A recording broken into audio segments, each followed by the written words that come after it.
واقعا عجیب یک حال است.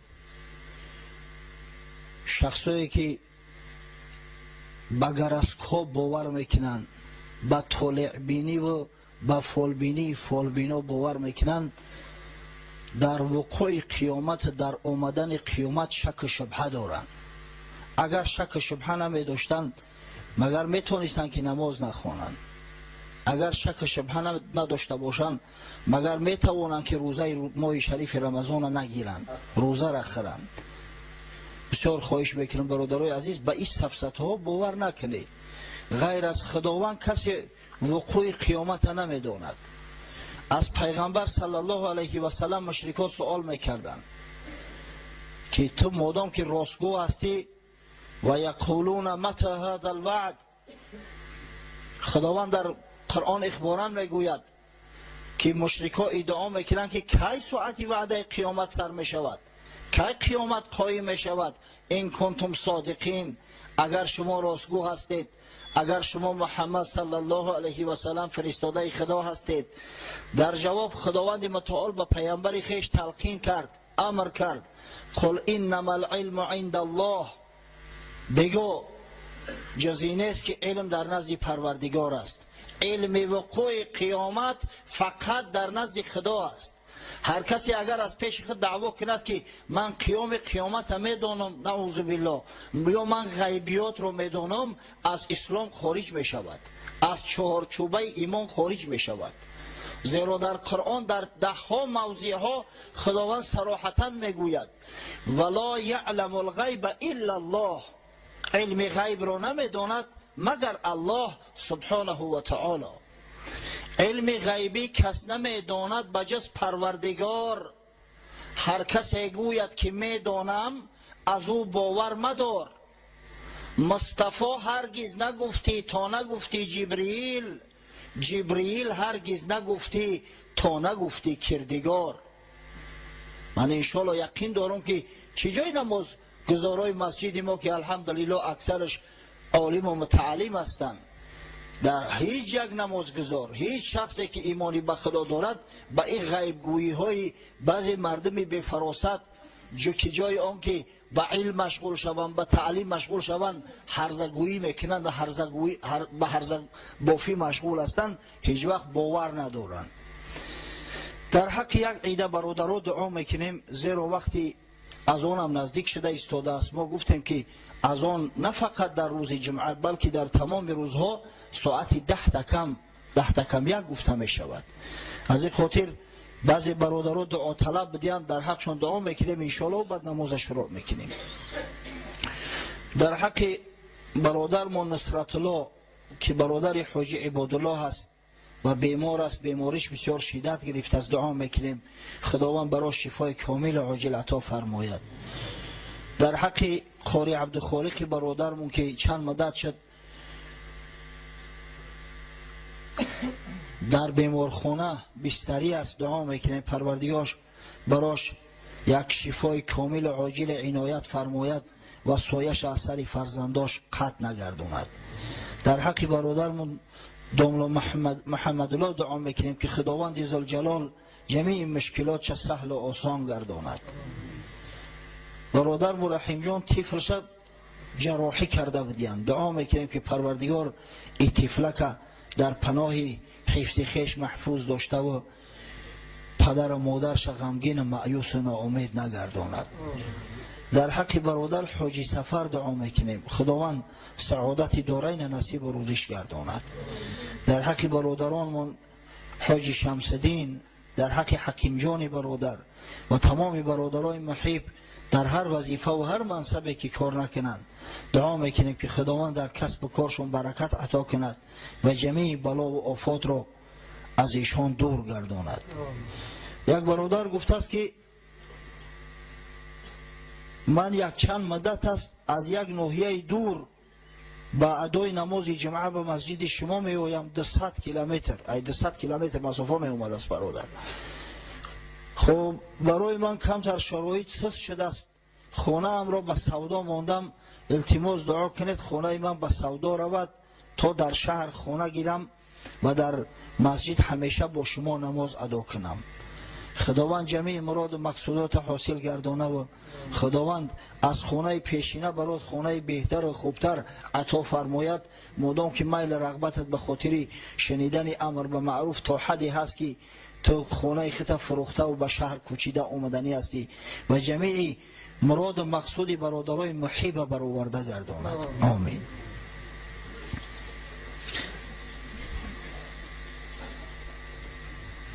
التماس همین خطاتون رو بسیار درازی باید ننویسی بشو و بعضی خطا را تون بخونی که علاقه وقت خودش تمام می شود. خب یک برادر گفته است پسر دارم با نام محمد، گپ زدن برایش مشکل است، دعای دست جمعی کند که خداوند زبانش رو گویا و گرداند و قاری قرآن شود. خداوند فرزند به نامش سزاوار بزرگ سازد، عالم با عمل قاری قرآن و پروردگار زبانش گویا سازد و جمیع مراد و مقصود بنده های مؤمن برآورده گرداند. آمین. یک برادر میگه ما دو برادر هستیم برای تحصیل علم دنیوی به جمهوری اسلامی ایران سفر داریم، در حق من دعا کنید.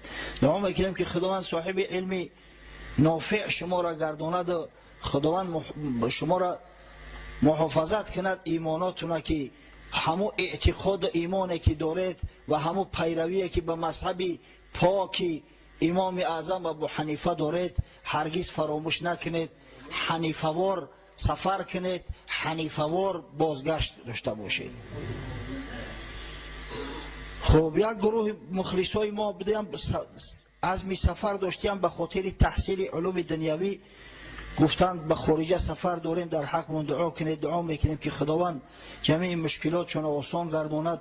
خاصتا برادرم دوران جان که در امریکا شاگرد است، به تحصیل علم مشغول است، الحال آمد است در استراحت، هنگامی استراحت تعطیل و عزم سفر دارد. دعا میکنیم که خداوند سفرش به خطر گرداند و پروردگار صاحب علم نافع، علم منفعتناک برای این سرزمین، این جمهوری و برای این مردم براش عطا نماید. آمین.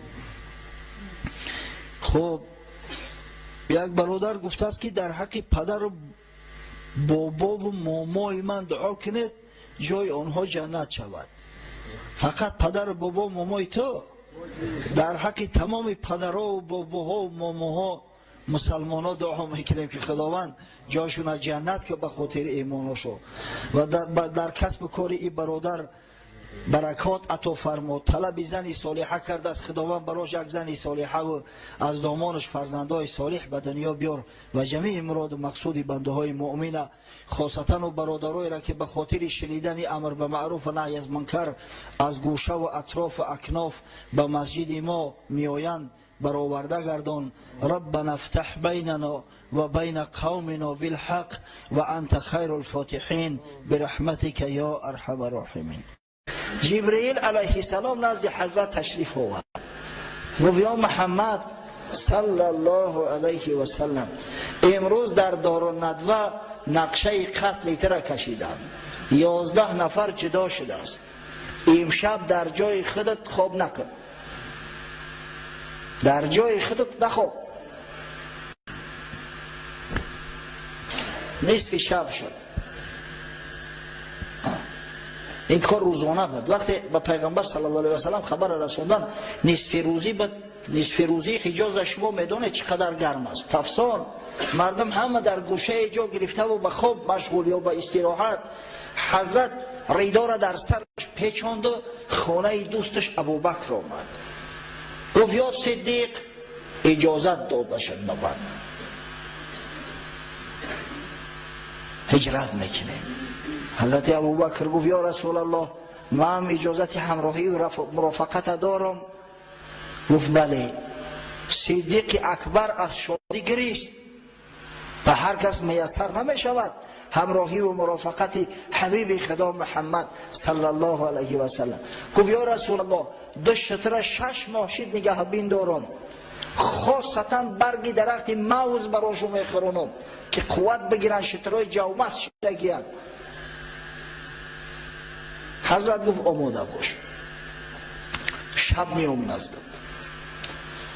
نصف شب بود گلد خونه حضرت احاطه شده است. حضرت علی کرم الله وجهه گفت در جای من خواب کن، نترس. گفت خداوند محافظی تو است. بعد توصیهش داد که بعدا تمام امانتی که در دستی من است به صاحبانشون رسون. ببینه که دشمنش می داشتن قریشی ها، بر ضدش مبارزه می بودن، اما از بس که حضرت امانت دار بود و امین بود، می آوردن امانت هاشون مثل سیف در نزد حضرت می گذاشتن، زیرا هرگز در حیات به امانت خیانت نکرده است. حتی در همه آخرین لحظه ها ببینید امانت کسایی را که مال مسلمان ها را مصادره کردن، سببگار آن شدن که مسلمان ها به خانه و در گردن رانده شوند، مال همونا را به حضرت علی توصیه کرد که به صاحباش میرسانی، بعدا به مدینه میای به ما میرسی.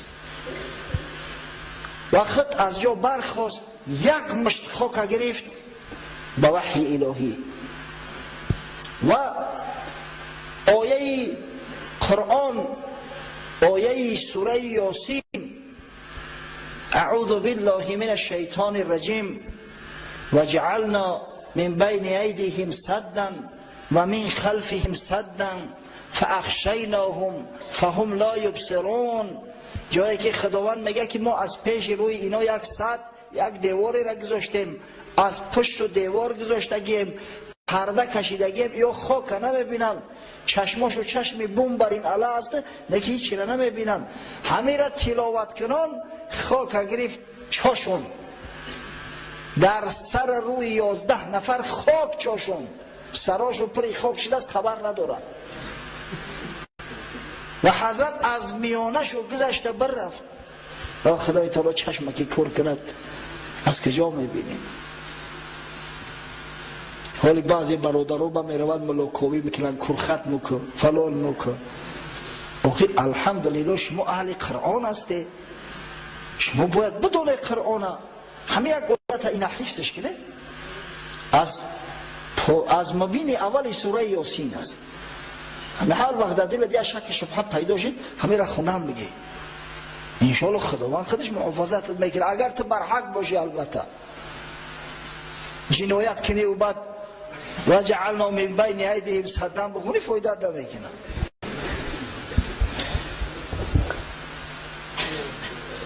مردم استادیان در گردی خاندان پیغمبر صلی الله علیه و سلم منتظر. این حضرت علی رام یک ردای سبز از پیغمبر صلی الله علیه و سلم بود، همون را در سرش کشیده است. خوب نگاه میکنن، میگن حضرت خوب است. یک وقت یک شخص اومد، او شخص همراه اینا در این سوی قصد ظالمانه شرکت نداشت. گفت کی را نگه داره در این میشب، خوب نمیکنه؟ گفتن ما منتظر محمد هستیم صلی الله علیه و سلم. گفت رو تو درگور فریب خورده، احمق شده، این سر تو در خاک گم، شما نوبت پاده تو به چی هستی در خاک گم هستی؟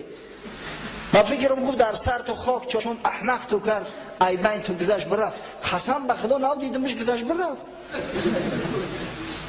اما باورش نکردم. تو دیوونه ای، تو چی؟ یک نفر من خواب برده است، خیلی 2 نفر 11 نفر چشم علا نگه داریم، چه خیلی بینی ما میگذره. با از سراخی در نگه هم بکنن که خواب است. توخی در موضع در همون بیشتری حضرت یک از خواب است، در سرش لطه سبز بستگی. عقلشو کار نکرد، قریبی دمیدن صبح صادق شد. بعد به طاقت شدن که آخی عادت حضرتی نبود که تا صبح صادق در خواب ماند. صبح ندمیده میخیست، در سلسی سهوم شب الک بیخیست. از همین خاطر سراسیمه در اومدن، وقتی که چادر از سری حضرت علی کشیدن، دیدن علی پسر ابو طالب است. گفتن محمد صلی الله علیه و سلم کجاست؟ گفت من اگه میدونم. کشان تا نزد خانه کعبه آوردنش، حتی در داخل خانه محکمش کردن، 1-2 شلاقش هم زدن در حالت غضب. بعدم به جستجو پرداختن. اما حضرت صلی الله علیه و سلم شبانه وقتی که از نزد اینا خارج شد، نزد دوستش صدیق آمد و از دریچه پنهانی حولش خارج شدن و به سوی شمال، به سوی مدینه نه، بلکه به سوی جنوب از مکه، به سوی یمن رهسپار شدند.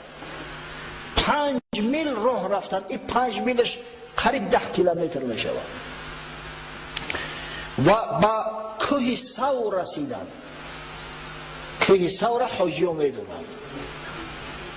حجیوی ما با یک زعمیه دارن که تو بالاش نبروین یا زیارت نکنن، اما غورا دلش آرام نمیگیرن و از همون کوه بالاش شدن.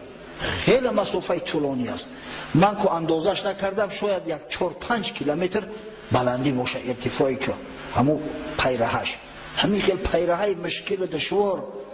امروزها برای آنکه حاجی‌ها برومده بتونن بعضی جهود پیره درست کردن و زینه کردن، لیسنیسش کردن، اما او زمان هیچی نبود. تصور کنید همه سنگ‌های تفسان، سنگ‌های تیز در پای حضرت صلی الله علیه و سلم صدیقی دوستش، کفش‌های بیجان، کفش‌هایی که فقط از یک پوستی تنگ عبارت است.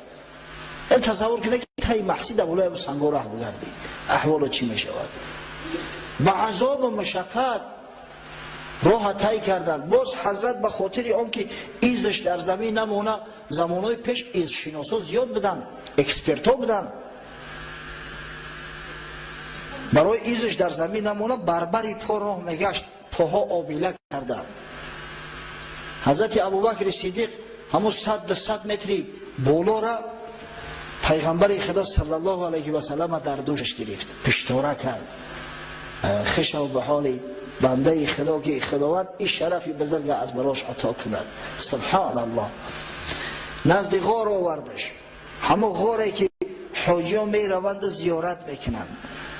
گفت یا رسول الله ذره صبر که من داخل غار ببینم، مبادا خدای نکرده یگان جانداری نباشد. داخل غار است. در غار عادتا حیوانات خوره میکنن، خزنده ها هستند، درنده ها هستند.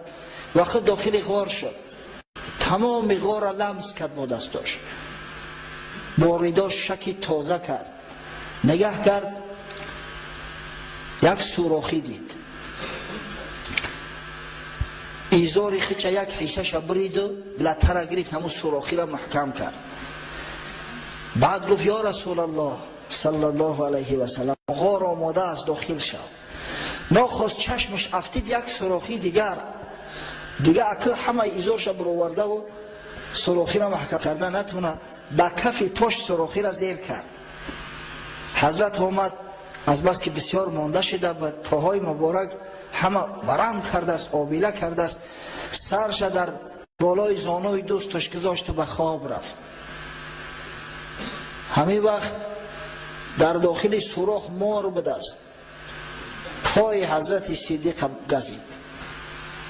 دیگر از شدت درد اکه می ترسد که داد و فغان کند که مبادا رسول الله صلی الله علیه و سلم ترسیده از خواب خیزد.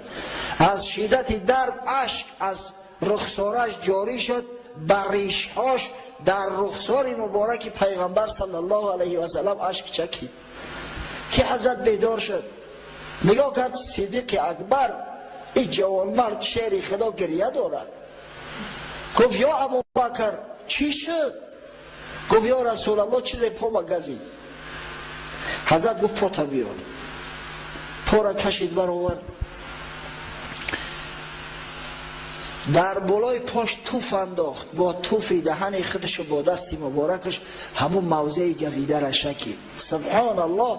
جایی که آب دهن رسول الله صلی الله علیه و سلم اگر رسیده باشد، چی جای عذاب و شکنجه و درد دنیوی، آتش جهنم انشاءالله بر بدن حرام میگردد. حضرت مولوی قصه میکند، از انس فرزند مالک آمده است که به مهمانی او شخص شده است. از انس ابن مالک میگه روایت میکنند که یک شخص روز مهمان انس ابن مالک شد. صحابه پیغمبر مهمان نواز بدن، مهماندار بدن، زیرا مردم هر کی به مکه یا مدینه می آمد اول در جستجوی صحابه پیغمبر می افتاد که یک سخن از اونو بشنویم، یک علم از اونو بیاموزیم. یک شخص میگه یک روز مهمان انس ابن مالک شد. او حکایت کرد که از بعدی طعام دید انس دستارخان را زردفام، چرکین و آلوده گفت ای خادمه اندر افکن در تنورش یک دمه. همون شخص روایت میکند که بعدی طعام خوردن دسترخوان چرکین شد. خش شوربای روغنی باشه اگر بریزونش البته داغ میزنه. دسترخوان خودش دسترخوانی سفید تازه آزاده خشرو بعدی طعام خوردن بسیار چرکین و آلوده شد. حضرت انس به همون غلام زن به کنیزکش گفت بر همین را در درونی تنور بانداز. در تنوری پرز آتش در فکند، در زمان دستارخوان را هوشمند. این زنک هم گرفته برد دستارخوان در درونی تنوری پری علو انداخت. جمله مهمانان در آن خیره شدند، انتظاری دودی تندوری بودند. مردم همه حیران شدند که این یک مولی خوبه چی به حیف کرد. آخه چرک شده است میشوانش توزه میشوه. زمان پیش متاع بسیار قیمت بها بود. حالا این خیتایی دنیا را متاع پر نکده بودن. متاع قیمت داشت، بها داشت. بعد یک ساعت برآورد از تنور پاک و اسفید از آن اوساخ دور. بعد چند رفت از تنور کشید برآوردش همین قدر سفید تازه و آزاده شده است، مثل که وقتی آهن در آتش میمانی تازه و آزاده میشوه. زنکا دیگار علو میزنن سفید میکنن، همون خیلی سفید تازه خوشبو شده است. قوم گفتند ای صحابی عزیز چه نسوزید و منقا گشت نیست. مردم حیران شدند، گفتند یا صحابه پیغمبر صلی الله علیه و سلم این چی گپ شد؟ چرا اینجا یک عجیب کار شد؟ آخه آتش باید لطه را بسوزانه، اینو برعکس گرفت سفیدش کرد. گفت زان که مصطفی دست دهان بس بمالیدن در این دستارخوان. گفت شما چی میدانه؟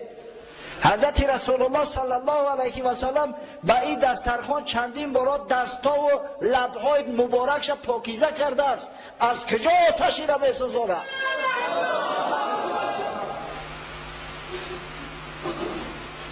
ای دل ترسنده از رنج عذاب با چنین دست لب کن اقتراب.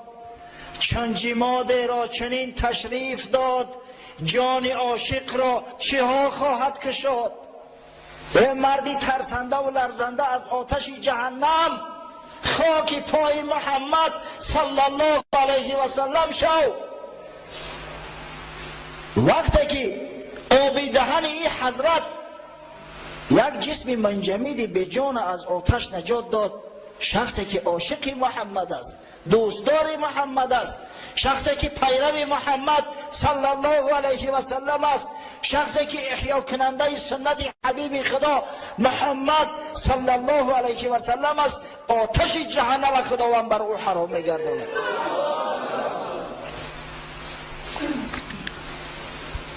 حاضران گفتند با آن خادمه تو نگویی حال خود با این همه. مردم بعد به همون کنیزک مراجعت کردند که آخه این مردک صحابه پیغمبر صلی الله علیه و سلم است، این از این کار با خبر بود و خدا جان ترا مست کنه که تو یک کنیزکی و تو این چنین دستارخوان قیمت چون فکندی اندر آتش ایستی و به همین یک سخن در آوردی در علوم پرتویش تو عقل تا کار نمیفرمی در این حالتو. گفت دارم بر کریمان اعتماد نیستم ذکرام ایشان ناامید. سر در اندازم نه این دستارخوان ز اعتمادی این کریم رازدان.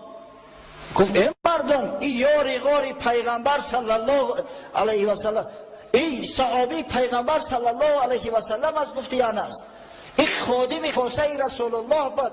و وقت این سخن گفت دیگه جای عقلی من میمونه، خدا بگیره و عقلی بره، دیگه جای عقلی من است. اگر قسم به خدا میگفت سر تبره در تنور به انداز میانداختم، چی برسه به یک لطه.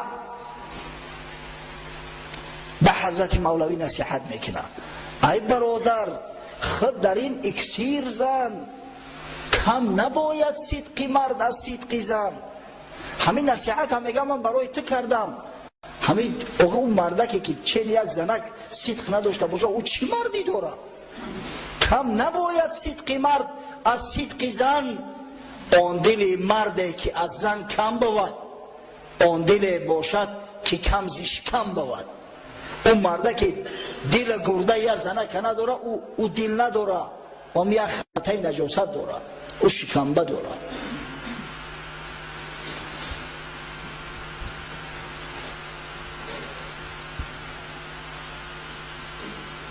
سالی 2007 بعضی حجی برادر هم دیده استم، هم سالی 2007 همراه ما بودن. نزد کوه سو رفتیم. از بس که 1 سال قبل از این من بر اومده بودم و دیده بودمش، دیگه حجت نبود بر اومدن.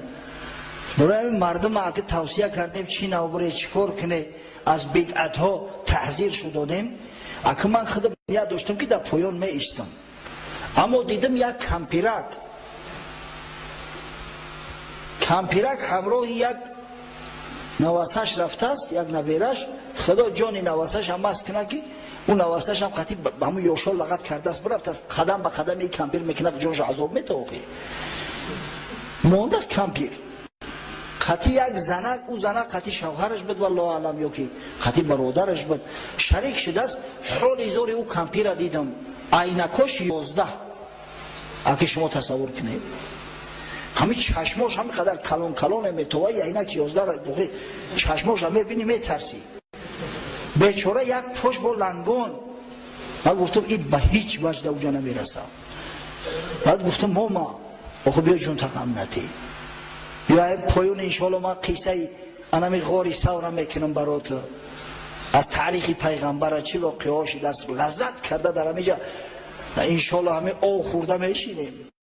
چای دسترس کردن مشکل تره نه که آو بسیار بود. گفت نه بچه همه برو. خیلی من گفتم شاید همه یک کمی کوشش کنه و بعد جونت که جون سرک شدی بعد از بحری کوشش هم میگذاری. اون مرده گفته سر و قوقکی به تروشکی من مردم نمی سرش تروشیدیم ایواش گفته از کم ترش که در ترکیب خود مکم کم نومردی رم داره. دیگه از خفای همون کمپیر آهسته آهسته آهسته آهسته باور کنی همون که بر اومد. سبحان الله قد جون تقام نته. گفت نخو پیغمبر نوزرین ما برمده باشه و من نبرم. آقا ما گفتم تو عاجز هستی، پاد بود یک پاد لنگ بدست. گفت اگر همین پام مایکار بونه به همین دندانام قپیده میبرم، به ناخونام کرده میبرم. نخوام همین جا بیامو بالای غار نبرم، همون غار نبینم. سبحان الله. حقیقتا برمدن در برمد خدا جان شماز کرد. بعد 2 روز دیگه حرام دیگه نماز خونی اومده نتونست. نکی برمد زعمیره داخت از فرد محبت.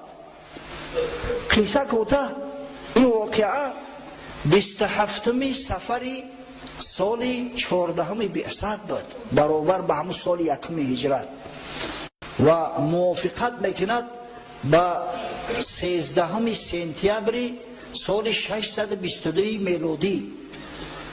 شب جمعه بود. حضرت صلی الله علیه و سلم همراه دوستش ابوبکر صدیق 3 شبانه روزه در همین غار گذراندن.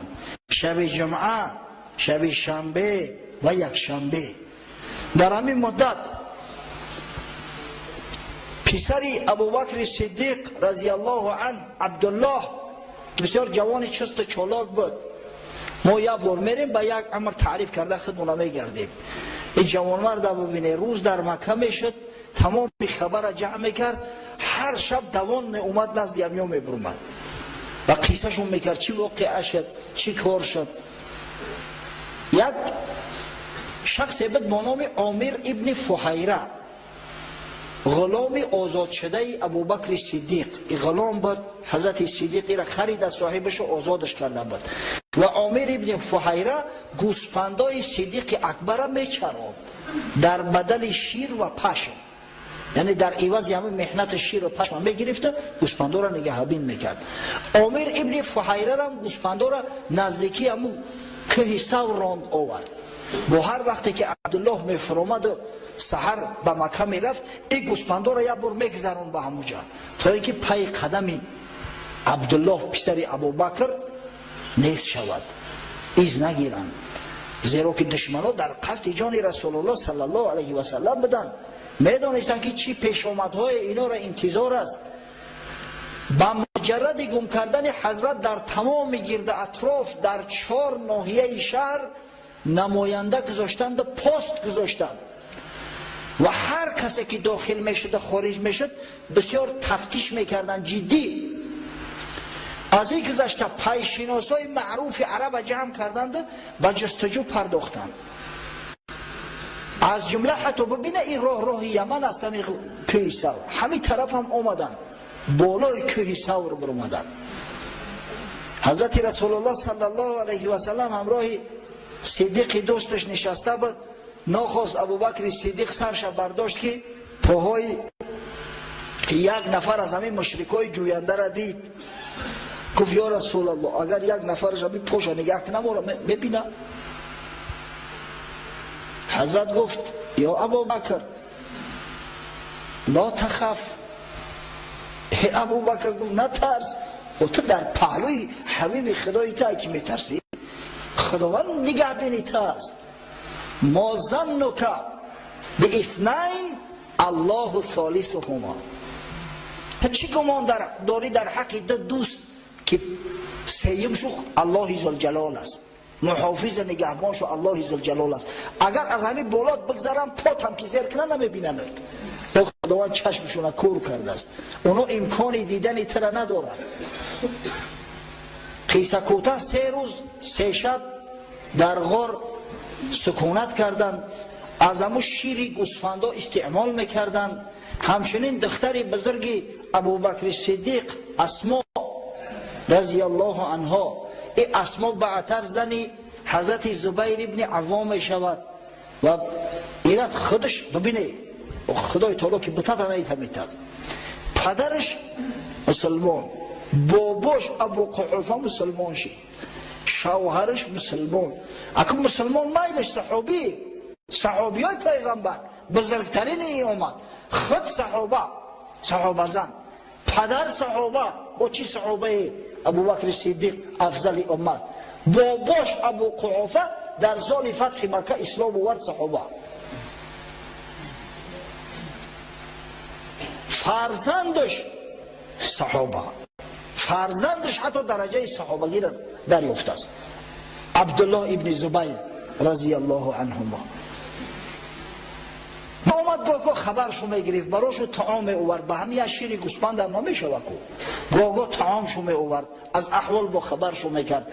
نهایت شب دوشنبه 1 ماه ربیع الاول موافق به 16 سپتامبر سال 622 شخصی که حضرت ابوبکر صدیق شترا را در اختیارش گذاشته بود و همراهش در همون موضع واخری را تعیین کرده بود، یعنی عبدالله ابن اریقط لیثی که بسیار شخصی راهدان و کاردان بود، مسلمان نبود، لیکن راهدان که بود، ابوبکر صدیق همراهش شرطنامه بسته بود. شترا را در همون موضعی لازمه آورد، 2 شترا. حضرت صلی الله علیه و سلم همراه دوستش ابوبکر صدیق پایین شد، در بالای شترا سوار شدند. عامر ابن فحیره هم گریان شد، گفت امکان داره که من قطعی شما برم، در اینجا من چیکار میکنم؟ بچه راه و وسیله من میتونم که بعد به مدینه منوره برسم، بسیار عاجزم، کمبغلم. حضرت ابوبکر صدیق بسیار مردی رقیق القلب بود، گفت یا عامر بیا در پشتم بشی، حال ما در ماشین خالی کلوب میریم، یک بیچاره که در راه موندگی همون را نمیگیریم که صحبتی بین خودی داریم، چی در کاری قطعی باشه. تصور کنه که 500 کیلومتر راه باید برم، بالای شتر خودش تنگ، با عامر ابن فحیره را گفت بپر در پشتیبان سوار شد، همراهش گرفت حضرت و 4 نفر عازم راه شدند. از بس که عبدالله ابن اریقط راه خوب میدانست، در ابتدا به سوی همون جنوب به سوی یمن 1 چند کیلومتر روانه شد، بعد راه طرف غرب کرد، سوی غرب گشت، سوی ساحل بحر احمر و بر راه‌هایی که مردم نمیدانستند، با مردم آشنا نبود، شناس نبود، حضرت صلی الله علیه و سلم به سوی مدینه منوره برد. در راه بعضی واقعه ها شده است، بعضی کارها شده است. افسوس و صد افسوس که وقتی ما را بسیار تنگ است، وقتی دعا کردن هم نزدیک شده است. انشاءالله در همینجا صحبت خود قطع میکنیم و هفته آینده اگر خدای بزرگ امکان ما بده انشاءالله از همه جایی که صحبت رشتهش قطع کردیم ادامه خواهیم داد. پروردگارا، محنت و مشقت و رنج‌هایی که حبیبت محمد صلی الله علیه و سلم و اصحاب بزرگوار آن حضرت به خاطر انتشار دین مبین اسلام انجام داده‌اند، برای امت آخر زمان، برای امت عصر 2021 نمونه عبرت قرار ده. پروردگارا مساعدت فرما که همین رنج مشقتی که در راه حق، در راه دین پیشوای ما محمد صلی الله علیه و سلم کشیده است، برای ما یک نمونه عبرت، درس عبرت باشد، تا اینکه غیرت داشته باشیم، تا اینکه جرأت ما بیشتر باشد، دوستا از دشمن فرق کنیم، بدانیم که دوستای ما کیا هستند، دشمنای ما کیا هستند و صابر باشیم، صبور باشیم، با غیرت و با جرأت باشیم، در احیای سنن پیغمبر صلی الله علیه و سلم ثابت قدم باشیم و مسلمان واقعی گردیم. افسوس و صد افسوس که مسلمان جغرافیایی زیاد است، اما مسلمانای واقعی را کم می‌بیند شخص. مسلمان واقعی باشیم که همیشه تا آخرین لحظات حیات صادق به قرآن عظیم شان، به احادیث رسول الله صلی الله علیه و سلم و اجماع امت اسلامی قائم و استوار باشیم. ربنا افتح بیننا و بین قومنا بالحق و انت خیر الفاتحین برحمتك یا ارحم الراحمین.